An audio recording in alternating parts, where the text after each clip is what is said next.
ന്യായാധിപന്മാരുടെ പുസ്തകത്തിലേക്ക് നമ്മുടെ ശ്രദ്ധ നമുക്കൊന്ന് തിരിക്കാം. ന്യായാധിപന്മാരുടെ പുസ്തകം അതിൻ്റെ 1-ാമത്തെ അധ്യായം 1-2 വേദവാക്യങ്ങൾ നമുക്കൊന്ന് വായിക്കാം. ന്യായാധിപന്മാരുടെ പുസ്തകം 1-ാമത്തെ അധ്യായം 1-2 വേദവാക്യങ്ങൾ.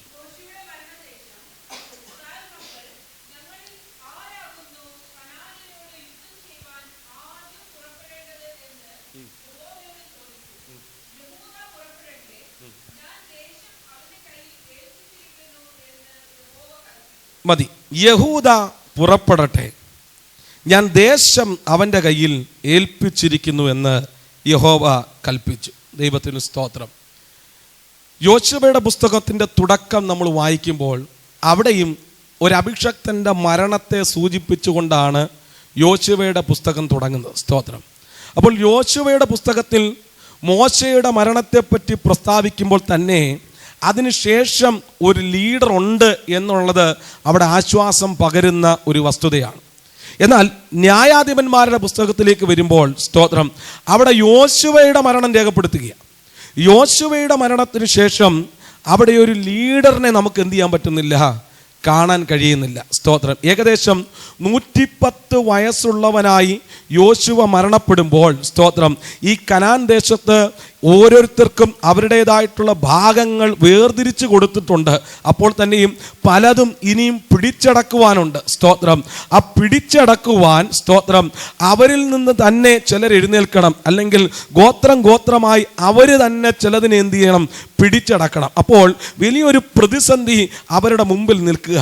നയിക്കാൻ ആളില്ലാതെ സ്തോത്രം മുന്നോട്ടെങ്ങനെ പോകുമെന്നറിയാതെ അവർ നിൽക്കുമ്പോൾ അവർ യഹോവയോട് കൽപ്പന ചോദിക്കുകയാണ്, കനാന്യരോട് യുദ്ധം ചെയ്യാൻ ആദ്യം ആരാണ് പുറപ്പെടേണ്ടത്? അവിടെയാണ് ദൈവത്തിൻ്റെ വാക്കിറങ്ങി വരുന്നത്. യഹൂദ പുറപ്പെടട്ടെ, ഞാൻ ദേശം അവൻ്റെ കയ്യിൽ ഏൽപ്പിച്ചിരിക്കുന്നു. ദൈവത്തിന് സ്തോത്രം. ഇവിടെ ഒരു തിരഞ്ഞെടുപ്പിനെ നമുക്ക് കാണാനായിട്ട് കഴിയുന്നുണ്ട്. ഒരു പ്രതിസന്ധി വരുമ്പോൾ സ്തോത്രം, ആ ലീഡർഷിപ്പ് ഇല്ലാതിരിക്കുമ്പോൾ, നേതൃത്വം ഇല്ലാതിരിക്കുമ്പോൾ, നമ്മെ നയിക്കാനായിട്ട് ആളുകൾ ഇല്ലാതിരിക്കുമ്പോൾ, ഇന്ന് പകൽ എന്നെ കേൾക്കുന്ന ദൈവവൈതലേ, ദൈവം ചിലരെ വിമോചകരായി എഴുന്നേൽപ്പിക്കുമെന്ന് വിശ്വസിക്കുന്നവർ എത്ര പേര് ഇതിനകത്തുണ്ട്? ദൈവത്തിന് സ്തോത്രം. കഴിഞ്ഞ ദിവസം എന്നെ സ്തോത്രം രാജ്യത്തിൻ്റെ പേര് പറയാൻ ചെക്കോസ്ലാവാക്കി, അത് സ്തോത്രം, അവിടെ നിന്ന് ഒരാൾ വിളിച്ചു. സ്തോത്രം. വളരെ സങ്കടപ്പെട്ട് വിളിക്കുക. ഒരു യൗവനക്കാരൻ, 29 വയസ്സുള്ള ഒരു യൗവനക്കാരൻ എന്നെ വിളിച്ചിട്ട് പറയുകയാണ്, പാസ്റ്ററെ, ഞാനിവിടെ ജോലിയോടുള്ള ബന്ധത്തിൽ വന്നതാണ്, പാസ്റ്റർ എനിക്ക് വേണ്ടി ഒന്ന് പ്രാർത്ഥിക്കണം. സ്തോത്രം. അവിടെ ഒരു പെന്തക്കോസ്ത് സഭ താൻ കണ്ടിട്ടില്ല, മലയാളികളുള്ളൊരു ചർച്ചില്ല. അങ്ങനെ വലിയ പ്രതിസന്ധി കൂടെ ലോൺ എടുത്ത് പോയിട്ട് ലോൺ തിരിച്ചടയ്ക്കാൻ പറ്റാത്ത സാഹചര്യത്തിൽ കൂടെ താൻ ഇങ്ങനെ ചില നാളുകൾ പൊയ്ക്കൊണ്ടിരിക്കുക. സ്തോത്രം. അപ്പോൾ പെട്ടെന്ന് ഞങ്ങൾ തമ്മിൽ ഒരുമിച്ച് കുറേ നേരം ഇരുന്ന് പ്രാർത്ഥിച്ചു കഴിഞ്ഞപ്പോൾ ഞാനിങ്ങനെ എൻ്റെ ഉള്ളിൽ എനിക്ക് പരിശുദ്ധാത്മാവ് തന്ന ബോധ്യത്തിനനുസരിച്ച് ഞാൻ അദ്ദേഹത്തോട് സംസാരിക്കുമ്പോൾ ഇങ്ങനെ പറഞ്ഞു, സ്തോത്രം, അവിടെ ഇപ്പോൾ നിങ്ങൾ മാത്രമാണ് ഒരു ദൈവ പൈതൽ. സ്തോത്രം. നിങ്ങളെ കൊണ്ട് അവിടെ ചിലത് ചെയ്തിടിപ്പിക്കാൻ ദൈവം മുന്നമേ നിങ്ങളെ അങ്ങോട്ട് അയച്ചതാണെന്ന് ആത്മാവിലൊരു ദൂത് കൈമാറി. ഞാനത് കൈമാറുമ്പോൾ സ്തോത്രം, പലർക്കും പറ്റുന്ന ഒരു പ്രശ്നമുണ്ട്. ഒരു പ്രതിസന്ധിക്കകത്ത് സഹായിക്കാൻ ആരുമില്ലാതിരിക്കുമ്പോൾ നമ്മൾ പലപ്പോഴും പല ലീഡർഷിപ്പിനെയാണ് തിരഞ്ഞു പോകുന്നത്. എന്നാൽ അവിടെ നിന്ന് നമ്മൾ തിരിച്ചറിയേണ്ടുന്നൊരു കാര്യമുണ്ട്.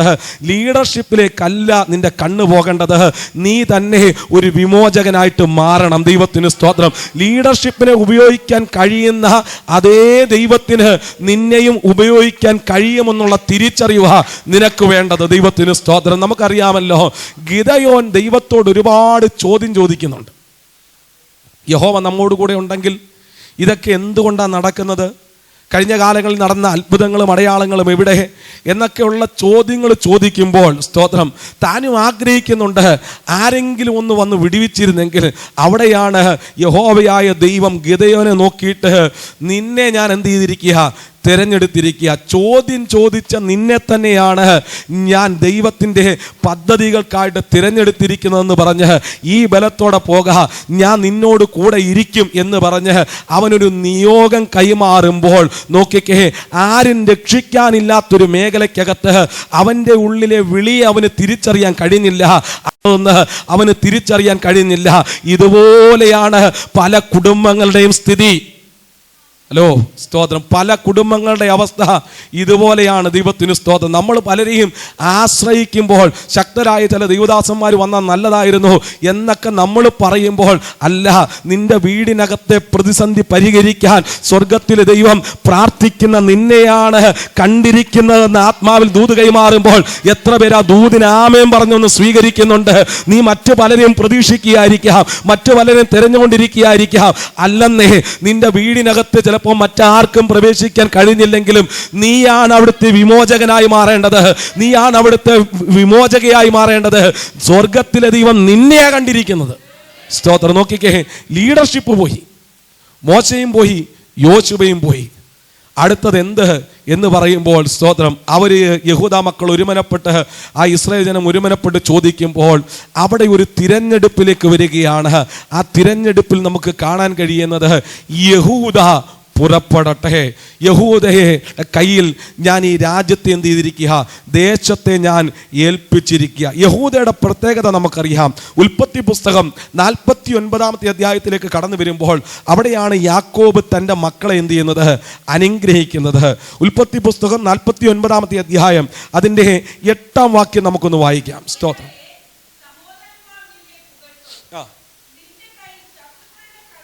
സഹോദരന്മാർ നിന്നെ പുകഴ്ത്തും, നിന്റെ കൈ ശത്രുക്കളുടെ മേൽ എന്ത് ചെയ്യും, ഇരിക്കും. എന്നിട്ട്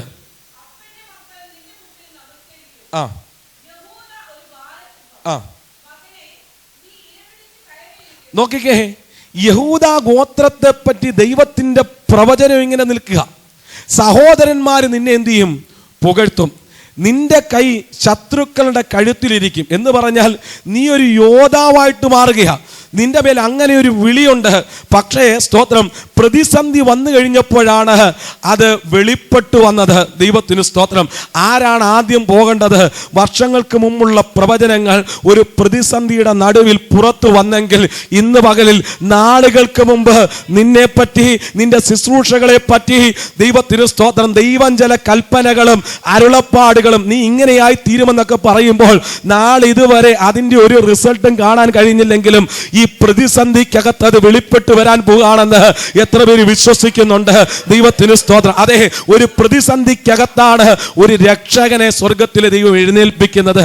അങ്ങനെയെങ്കിൽ ഇതിനകത്ത് പ്രതിസന്ധികൾ കൂടെ കടന്നു പോകുന്ന ദൈവജനമുണ്ട്, ദൈവമക്കളുണ്ട്. നിങ്ങളുടെ ഉള്ളിൽ നിങ്ങളൊരു വിമോചകനാണെന്നുള്ള തിരിച്ചറിവ് ഇന്ന് പകലിൽ നിങ്ങൾക്കുണ്ടാകണം. ദൈവത്തിന് സ്തോത്രം. അപ്പോസ്തല പ്രവൃത്തി 8 അധ്യായത്തിലാണ് സഭ ചിതറപ്പെട്ട് പല സ്ഥലങ്ങളിലേക്ക് പോകുക. സ്തോത്രം. അവിടെയാണ് ഫിലിപ്പോസ് എന്ന് പറയുന്ന ഒരു മനുഷ്യൻ ശമരിയ പട്ടണത്തിലേക്ക് ചെന്ന് കയറുന്നത്. സ്തോത്രം. സുവിശേഷം അറിയിച്ചുകൊണ്ട് പലര് കടന്നുപോയെങ്കിലും ഈ ഫിലിപ്പോസ് ആ പട്ടണത്തിലേക്ക് ചെല്ലുമ്പോൾ നമുക്കവിടെ കാണാൻ കഴിയുന്ന ഒരു വസ്തുത ഇതാണ്. ആഭിചാരം കൊണ്ടും മന്ത്രവാദം കൊണ്ടും ആ ജനത്തെ എല്ലാം ഭ്രമിപ്പിച്ചുകൊണ്ടിരിക്കുന്ന ശീമോൻ ഉൾപ്പെടെ അവിടെ കൊടികുത്തി വാണുകൊണ്ടിരിക്കുമ്പോഴാണ് ദാ മേശമേൽ ശുശ്രൂഷിപ്പാനായിട്ട് തിരഞ്ഞെടുത്തവൻ ഇതാ ഒരു നിയോഗത്തോടെ അങ്ങോട്ട് ചെല്ലുന്നത്. ഞാൻ പറയുന്നതിന് ആഴം എത്ര പേർക്ക് മനസ്സിലാകുന്നുണ്ട്? നാളെ ഇതുവരെ ഫിലിപ്പോസിൽ കൂടെ ഒരത്ഭുതമോ അടയാളമോ വെളിപ്പെട്ടു വന്നില്ല. എന്നാൽ തക്ക സമയമായപ്പോൾ ഒരു നിർജ്ജന ദേശത്ത്, വിശ്വാസികൾ ആരുമില്ലാതിരിക്കുന്ന ഒരു ദേശത്ത് അവനൊരു രക്ഷകനായിട്ട് മാറുകയായിരുന്നു, അവനൊരു വിമോചകനായിട്ട് മാറുകയായിരുന്നു. എന്നെ കേൾക്കുന്ന പ്രിയ ദൈവവേദലേ, നിന്റെ ദേശത്തിനകത്തും നിന്റെ ചുറ്റുപാടുകൾക്കകത്തും ദൈവത്തിന് സ്തോത്രം വിശ്വാസികൾ ഒന്നുമില്ലാതിരിക്കുന്ന കാലഘട്ടമാണോ, സാഹചര്യമാണോ, അവിടെയാണ് സ്വർഗത്തിലെ ദൈവം നിന്നെ നിർത്തിയിരിക്കുന്നതെങ്കിൽ അവിടെ നിന്നെ കൊണ്ട് ദൈവത്തിന് ചില ഉദ്ദേശങ്ങൾ ചെയ്തെടുക്കാനുണ്ട്. ദൈവത്തിന് സ്തോത്രം. പ്രാർത്ഥനയ്ക്ക് മറ്റൊരു പാസ്റ്ററല്ല നീ കരുതേണ്ടത്, കാണേണ്ടത് നീ തന്നെ ഒരു നിയോഗം ഏറ്റെടുത്ത് മുന്നോട്ട് പോകാൻ ഇന്ന് പകലിൽ ദൈവത്തിന്റെ പരിശുദ്ധാത്മാവ് ഇതിനകത്തിരിക്കുന്ന ആളുകളോട് ആലോചന പറയുമ്പോൾ എത്ര പേര് ദൂതൻ ആമേൻ പറഞ്ഞു സ്വീകരിക്കുന്നുണ്ട്? നോക്കിക്കേ, മേശമേൽ ശുശ്രൂഷിപ്പാൻ വേണ്ടി തിരഞ്ഞെടുത്തിരിക്കുന്ന ഒരു മനുഷ്യൻ. സ്തോത്രം. യെരൂശലേമിലാണെങ്കിൽ മേശമേൽ മാത്രം ശുശ്രൂഷിക്കുന്ന ഒരുവനായിട്ട് ഒതുങ്ങിക്കൂടുക. സ്തോത്രം. അവിടെ ഒരു പക്ഷേ ഫിലിപ്പോസ് എഴുന്നേറ്റ് നിന്ന് പ്രസംഗിച്ചു കഴിഞ്ഞാൽ ചിലപ്പോൾ അംഗീകാരം ലഭിക്കണമെന്നൊന്നുമില്ല.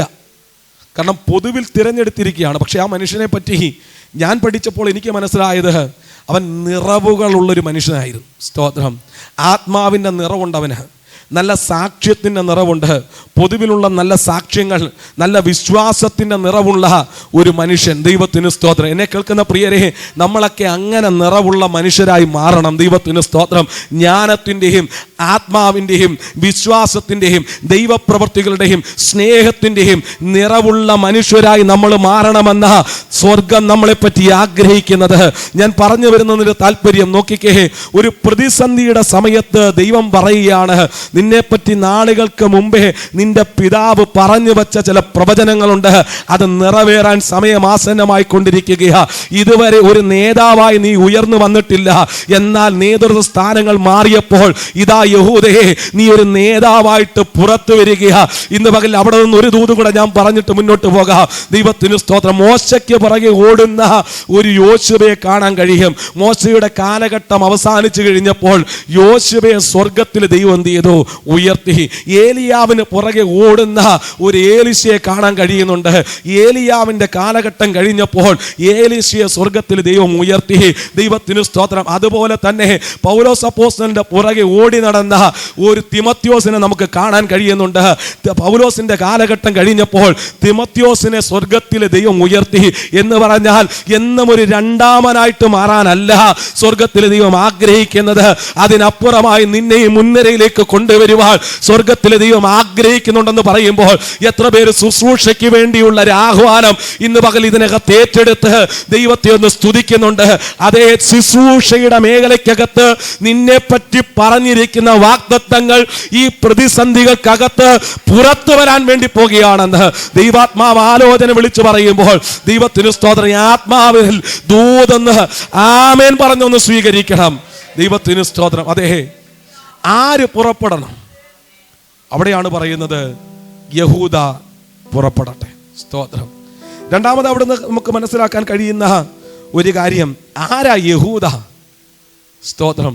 ഇതിനു മുമ്പത്തെ താളുകൾ നമ്മൾ പരിശോധിക്കുമ്പോൾ സ്തോത്രം, ചില താളുകൾക്കപ്പുറം വലിയൊരു പ്രതിസന്ധി യഹൂദ ഗോത്രം അനുഭവിക്കേണ്ടി വന്നു.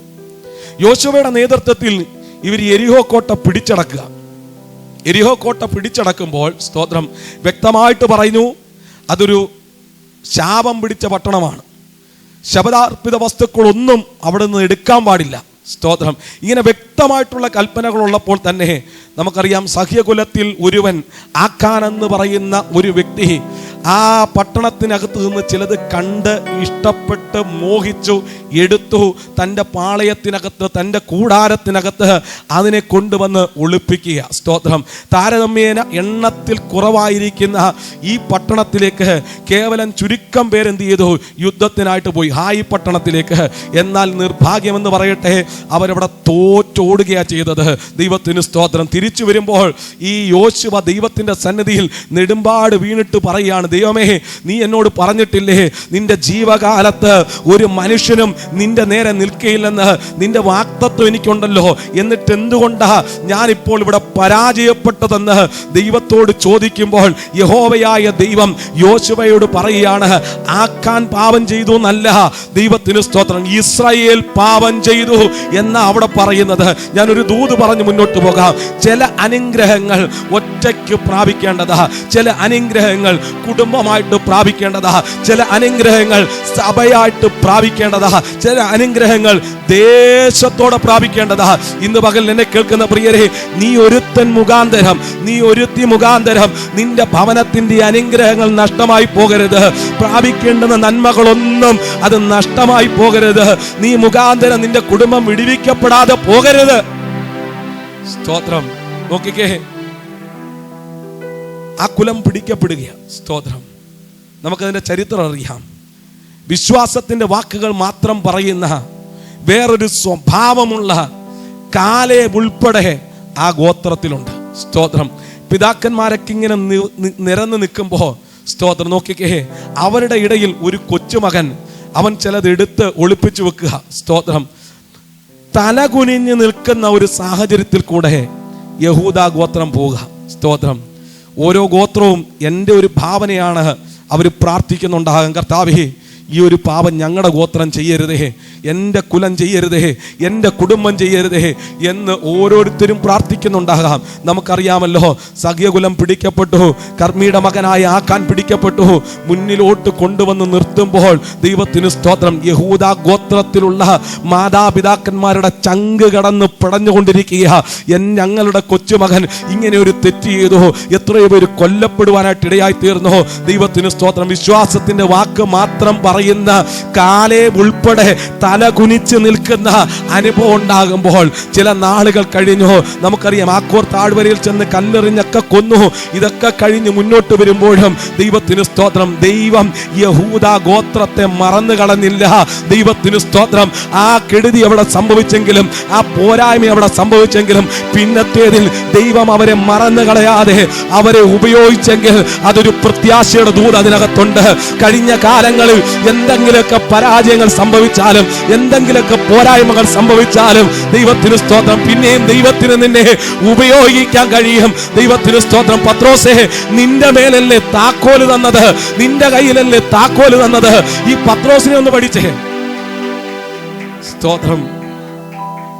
3.5 വർഷക്കാലം കർത്താവിനോട് കൂടെ നടന്നിട്ട് സകല നന്മകളും പ്രാപിച്ചിട്ട് മറുരൂപമലയിൽ തേജസ്സുള്ള കർത്താവിനെ കണ്ടിട്ട്, തൻ്റെ പടക് നിറയുന്നത് താൻ കണ്ടിട്ട്, കരമടയ്ക്കാതില്ലാതിരിക്കുമ്പോൾ തനിക്ക് വേണ്ടി കരം കൊടുത്ത കർത്താവിനെ പച്ചയ്ക്ക് പറയല്ലേ, എനിക്ക് അവനെ അറിയില്ല.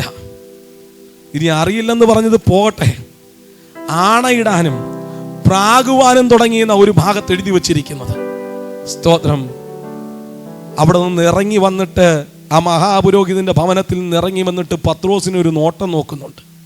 വിങ്ങി പൊട്ടി പത്രോസ് മാറി നിന്ന് കരയുമ്പോൾ പിന്നത്തേതിൽ ഉയർത്തെഴുന്നേറ്റതിന് ശേഷം കർത്താവിൻ്റെ ചോദ്യം, പത്രോസേ, ഇവയിലധികമായി നീ എന്നെ സ്നേഹിക്കുന്നുണ്ടോ? ദൈവത്തിന് സ്തോത്രം. 3ാമത്തെ ചോദ്യത്തിനകത്ത് പത്രോസിന്റെ ഹൃദയം തകർന്നുപോയി. അവിടെയാണ് താൻ പൂർണ്ണമായിട്ട് അങ്ങ് സമർപ്പിക്കുക. കർത്താവേ, നീ അറിയുന്നല്ലോ. ദൈവത്തിന് സ്തോത്രം. നോക്കിക്കേ, കഴിഞ്ഞ കാലങ്ങളെ പരാജയങ്ങളെ നോക്കാതെ ആ സ്വർഗരാജ്യത്തിന്റെ താക്കോൽ, സഭയുടെ താക്കോൽ, അധികാരത്തിന്റെ താക്കോൽ എടുത്ത് പത്രോസിന്റെ കയ്യിലേക്ക് കൊടുക്കുമ്പോൾ ഒരു കാര്യം അവിടെ നിന്നുണ്ട് പ്രിയപ്പെട്ടവരെ, ഒരു പ്രത്യാശയുടെ ദൂതുണ്ട്. കഴിഞ്ഞ കാലങ്ങളിൽ സംഭവിച്ചു പോയതൊക്കെ ദൈവം മറന്നു കളയുന്ന ദൈവമാ, നിന്നെ ആഴത്തിൽ സ്നേഹിക്കുന്ന ഒരു ദൈവമാ, നിന്റെ പോരായ്മകളെ കണക്കിടാതെ പിന്നെ നിന്നെ മാറോട് ചേർക്കുന്നൊരു ദൈവമാ. ദൈവത്തിന് സ്തോത്രം. പന്നികളോട് കൂടെ വാളവര കഴിച്ച് പന്നിയുടെ സ്മെല്ലുമായിട്ട് നടക്കുന്ന ഒരുവൻ വീട്ടിലേക്ക് കടന്നു വരുമ്പോൾ ഒരപ്പൻ വീട്ടുമുറ്റത്ത് നിന്ന് ഓടിച്ചെന്ന് ആ വഴിത്താരയിൽ വെച്ച് തൻ്റെ മകനെ കെട്ടിപ്പിടിക്കുമ്പോൾ അപ്പൻ നൽകുന്നൊരു സന്ദേശമുണ്ട്, നീ ഇന്നും എൻ്റെ മകൻ തന്നെയാ. നിനക്ക് ചില പോരായ്മകളൊക്കെ സംഭവിച്ചാലും, നിനക്ക് ചില വേദനകളൊക്കെ കടന്നു വന്നാലും, തെറ്റായ ചില തീരുമാനങ്ങൾ നീ എടുത്ത് മുന്നോട്ട് പോയാലും, നീ മടങ്ങി വരാൻ തയ്യാറാണെങ്കിൽ 2 കൈയും നീട്ടി സ്വീകരിച്ച് മുദ്രയുടെ മോതിരം, അധികാരത്തിന്റെ മോതിരം, വീണ്ടെടുപ്പിന്റെ മോതിരം അവന്റെ കയ്യിലേക്ക് ഇട്ടുകൊടുത്തിട്ട് അവനെയും ഭവനത്തിലേക്ക് തിരികെ കയറ്റുന്ന ഒരപ്പനാണ് നമ്മുടെ അപ്പനെങ്കിൽ, ഇന്ന് പകൽ ദൈവ പൈതലേ, ദൈവത്തിന് സ്തോത്രം. കഴിഞ്ഞ നാളുകളിൽ സംഭവിച്ചു പോയ പരാജയത്തിന്റെ പേരിൽ കുറ്റബോധത്തോടെ ഇന്ന് പകലിൽ ആരെങ്കിലും എന്നെ കേട്ടുകൊണ്ടിരിക്കുന്നെങ്കിൽ, ദൈവം നിന്റെ കുറവുകളെ ക്ഷമിക്കുന്ന ദൈവമാണ്. തിരുവചനം ഇപ്രകാരം പറയുന്നു, അത് കടലിന്റെ ആഴത്തട്ടിലേക്ക് ഇട്ട് കളയുന്നൊരു ദൈവമാണ്, അത് പുറകിൽ എറിഞ്ഞു കളയുന്നൊരു ദൈവമാണ്. ദൈവത്തിന് സ്തോത്രം. അത് ഓർക്കാതെ നിന്നെ സ്നേഹിക്കുന്ന ഒരു ദൈവമാണ് നിന്റെ ദൈവം. ദൈവത്തിന് സ്തോത്രം. പത്രോസ് പരാജയപ്പെട്ടു. മോശയ്ക്കും സംഭവിച്ച കാര്യം മറ്റൊന്നല്ല, അവനും പരാജയപ്പെട്ടൊരു വ്യക്തിയാണ്. സ്തോത്രം. ഒരു സമയത്ത് ആവേശത്തിൽ, യൗവനത്തിന്റെ തിളപ്പിൽ ഒരുവനെ അടിച്ചു കൊന്നു. സ്തോത്രം. പൗലോസിനെ നോക്ക്, കൊലപാതകത്തിന് കൂട്ടുനിന്ന വ്യക്തികളാണ്. സ്തോത്രം. ആരുണ്ട് ഇതിലൊന്ന് മേനി പറഞ്ഞ് മുന്നോട്ട് വന്ന് നിൽക്കാൻ? സ്തോത്രം. ഇവരൊക്കെ ഒരു കാലത്ത് പരാജയപ്പെട്ടവരാണെന്നേ, ഒരു കാലത്ത് തോറ്റുപോയവരാണെന്നേ. നോക്കിക്കേ, യഹൂദയെ തിരഞ്ഞെടുത്ത് ദേശം അവൻ്റെ കയ്യിൽ ഞാൻ ഏൽപ്പിക്കുന്നു എന്ന് പറയുമ്പോൾ പരാജയപ്പെട്ടവനെ തിരഞ്ഞെടുക്കുന്ന, സ്നേഹിക്കുന്ന ഒരു ദൈവമുണ്ടെന്ന് അവിടെ വിളിച്ചു പറയുക. ദൈവത്തിന് സ്തോത്രം. അടുത്ത വാക്യത്തിലേക്ക് പോകുമ്പോൾ നമുക്ക് കാണാൻ കഴിയുന്നത് അതിൻ്റെ 1-ാമത്തെ അധ്യായം തന്നെ, അതിൻ്റെ 20-ാമത്തെ വാക്യത്തിലേക്ക് നമുക്കൊന്ന് വരാം. സ്തോത്രം. 20-ാമത്തെ വാക്യം ഒന്ന് വായിച്ചാട്ടെ.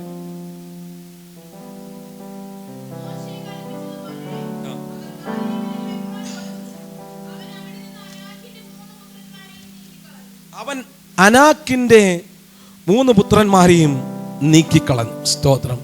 സംഖ്യാപുസ്തകത്തിലേക്ക് വരുമ്പോൾ 13-ാം അധ്യായം 14-ാം അധ്യായം എബ്രോൻ മലയിലുള്ള കിര്യത്തർബയിലുള്ള ഇതേ അനാക്യ മല്ലന്മാരെ കണ്ടിട്ട് പകച്ചുപോയ ഒരു 12 പേരെ നമുക്കവിടെ കാണാൻ കഴിയും. സ്തോത്രം.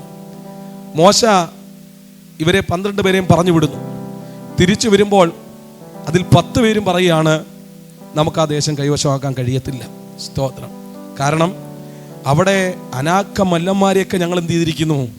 കണ്ടിരിക്കുന്നു. സ്തോത്രം. പക്ഷേ ആ പ്രതികൂലത്തിൻ്റെ വാക്ക് അവിടെ വരുമ്പോഴും 2 പേര് മുന്നിലോട്ട് കടന്നു വന്നിട്ട് പറയുകയാണ്, യോശുവയും കാലേബും പറയുകയാണ്, അങ്ങനെയല്ല, യഹോവ നമ്മിൽ പ്രസാദിക്കുന്നുവെങ്കിൽ അത് പിടിച്ചെടുക്കാൻ കഴിയും. അവിടെ കാലേബ് വ്യക്തമായിട്ട് പറയുന്നുണ്ട്, എനിക്ക് ആ ഹെബ്രോൻ മല തരണം. സ്തോത്രം.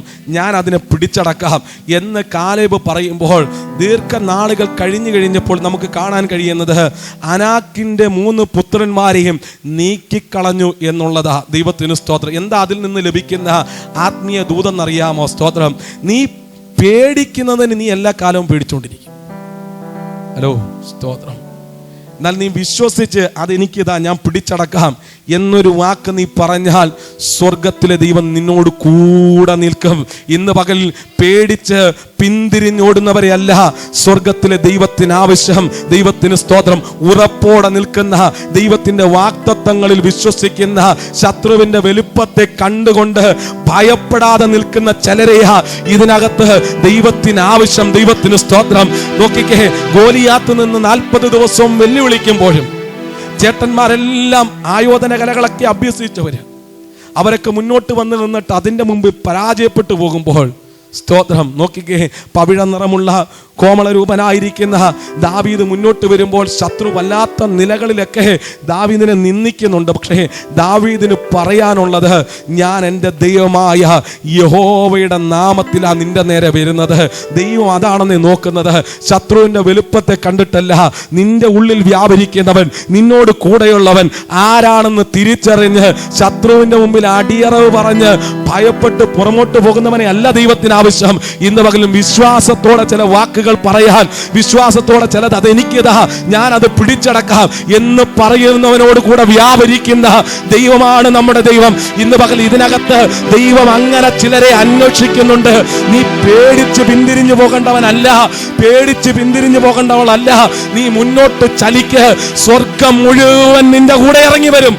കാലേബ്, യോശുവ ആ വാക്ക് പറഞ്ഞു കഴിഞ്ഞപ്പോൾ, സ്തോത്രം, ആ വാക്ക് പറഞ്ഞവനെ കൊണ്ട് തന്നെ ആ ഹെബ്രോൻ മല എന്ത് ചെയ്തു? പിടിച്ചെടുത്തു. സ്തോത്രം. 10 പേര് പറഞ്ഞ റിസൾട്ട് അവിടെ പോയി. സ്തോത്രം. അവര് പറഞ്ഞില്ലേ, ഒരിക്കലും നമുക്കത് പിടിച്ചെടുക്കാൻ കഴിയത്തില്ല. കാരണം അവർ പറയണം, ഞങ്ങളവിടെ അനാക്കിൻ്റെ മല്ലന്മാരെ, അവരുടെ മക്കളെയൊക്കെ ഞങ്ങൾ കണ്ടിട്ടിരിക്കുക. 10 പേരുടെ കണ്ണിലും വിശ്വാസമല്ല, അവരുടെ ഉള്ളിൽ ഭീതി കയറി കിടക്കുക. പക്ഷേ 2 പേരുടെ ഉള്ളിൽ വിശ്വാസമാണ് വ്യാപരിച്ചത്. 2 പേരുടെ ഉള്ളിൽ ദൈവം പറഞ്ഞിരിക്കുന്ന വാഗ്ദത്തമാണ് വ്യാപരിച്ചത്.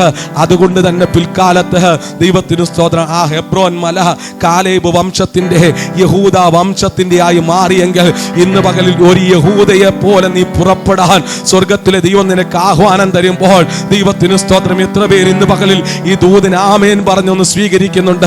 നമ്മുടെ കണ്ണുകളൊക്കെ ദൈവസന്നിധിയിൽ നടയട്ടെ. ദൈവത്തിന് സ്തോത്രം. യഹൂദ എന്ന വാക്കിന്റെ അർത്ഥം സ്തുതി എന്നാണ്. ദൈവത്തിന് സ്തോത്രം. സ്തുതിക്കുന്നവൻ പോയാൽ ദൈവത്തിന് സ്തോത്രം മറ്റുള്ളവർ പരാജയപ്പെടും. അതാ അതിനകത്ത് ആത്മീയ ദൂത്. ഇന്ന് പകൽ സ്തുതിച്ചുകൊണ്ട് നീ ഒന്ന് പോ. ദൈവത്തിന് സ്തോത്രം. സ്തുതിക്കുന്നവന്റെ മുമ്പിൽ ഒന്നിനും നിൽക്കാൻ കഴിയത്തില്ല. അതിന്റെ 5-6 വേദവാക്യങ്ങളിലേക്കൊക്കെ നമ്മൾ വരുമ്പോൾ അവിടെ അദോനി ബെസേക്ക് എന്ന് പറഞ്ഞ ഒരു രാജാവിനെ നമുക്ക് കാണാൻ കഴിയും. അതിന്റെ അർത്ഥം ഇതാണ്, മിന്നലിന്റെ യജമാനൻ. ദൈവത്തിന് സ്തോത്രം. മറ്റൊരർത്ഥം, അവനൊരു പിശാചാണ്. സ്തോത്രം. പിശാചിന്റെ മേഖലകൾക്കകത്ത് നിൽക്കുന്ന മിന്നലിന്റെ യജമാനനെ പോലെയുള്ള ഒരു രാജാവ് അവിടെ നിൽക്കുമ്പോൾ ആ രാജാവിനെയും സ്തുതിക്കുന്നവൻ പരാജയപ്പെടുത്തിയെന്ന 5 തുടങ്ങിയുള്ള വേദവാക്യങ്ങളിൽ നമ്മൾ വായിച്ചു വരുന്നത്. ദൈവത്തിന് സ്തോത്രം. മിന്നലിന്റെ യജമാനനെ ഒരു കാലഘട്ടത്തിൽ സുവിശേഷങ്ങളിൽ നമ്മൾ വായിക്കുന്നുണ്ട്. 70 പേരെ പറഞ്ഞു വിടുമ്പോൾ, സ്തോത്രം, അവര് പോയി അത്ഭുതങ്ങളും അടയാളങ്ങളൊക്കെ പ്രവർത്തിച്ചിട്ട് വരുമ്പോൾ അവർ വന്ന് റിസൾട്ട് പറയുന്നുണ്ട്. സ്തോത്രം. ഞങ്ങൾക്ക് നിന്റെ നാമത്തിൽ ഭൂതങ്ങൾ ഞങ്ങൾക്ക് എന്ത് ചെയ്തു? കീഴടങ്ങുന്നു. ഉടനെ യേശു കർത്താവിന്റെ മറുപടി, ആകാശത്ത് നിന്ന് സാത്താൻ മിന്നൽ പോലെ വീഴുന്നത് ഞാൻ കണ്ടു. ദൈവത്തിന് സ്തോത്രം. നോക്കിക്കേ, ആ മിന്നലിനെയൊക്കെ പൊട്ടിച്ച് താഴെ ഇടുവാനുള്ള അധികാരം കൊടുത്തിട്ടാണ് ആ 70 പേരെ സ്വർഗത്തിലെ ദൈവം എന്ത് ചെയ്തത്? പറഞ്ഞയച്ചത്. ഇന്ന് പകലിൽ ദൈവത്തിന് സ്തോത്രം. സ്തുതിക്കുന്നവൻ പോയാൽ വിജയം ഉറപ്പാണ്. സ്തുതിക്കുന്നവൻ പോയാൽ ചിലത് കൈയടക്കം. ഇന്ന് പകലിൽ സ്തുതിക്കുന്നവനായി നീ മാറട്ടെ. ദൈവത്തിന് സ്തോത്രം. മിന്നലിന്റെ യജമാനന്റെ കരത്തിൽ നിന്ന് ചിലത് പിടിച്ചടക്കിയിട്ട് ശാശ്വതമായ ചില അവകാശങ്ങൾ നിനക്ക് ലഭിക്കത്തക്ക വണ്ണം ഇന്ന് പകൽ നിന്നെ ഒരു മാനപാത്രമാക്കി മാറ്റാൻ ദൈവത്തിന് പദ്ധതിയുണ്ട്. കഴിഞ്ഞ കാലങ്ങളിലെ പരാജയങ്ങളെ ദൈവം ഓർക്കുന്നില്ലെന്നേ. ഇന്ന് പകൽ നീ ഒരു നേതാവായി മാറാൻ, നീ ഒരു വിമോചകനായി മാറാൻ, നീ ചിലർക്ക് വിടുതൽ നൽകി കൊടുക്കുന്ന ഒരാളായി മാറാൻ സ്വർഗത്തിലെ ദൈവം നിന്നെ പറ്റി ആഗ്രഹിക്കുമ്പോൾ നിന്റെ നാട്ടിൽ, നിന്റെ ഭവനത്തിനകത്ത് നീയാണ് വിമോചനം എന്നുള്ള തിരിച്ചറിവിലേക്ക് ഇന്ന് പകൽ കടന്നു വരട്ടെ. ഒരു നിമിഷം നമ്മുടെ കണ്ണുകളൊക്കെ അടയ്ക്കാം, നമുക്ക് പ്രാർത്ഥിക്കാം.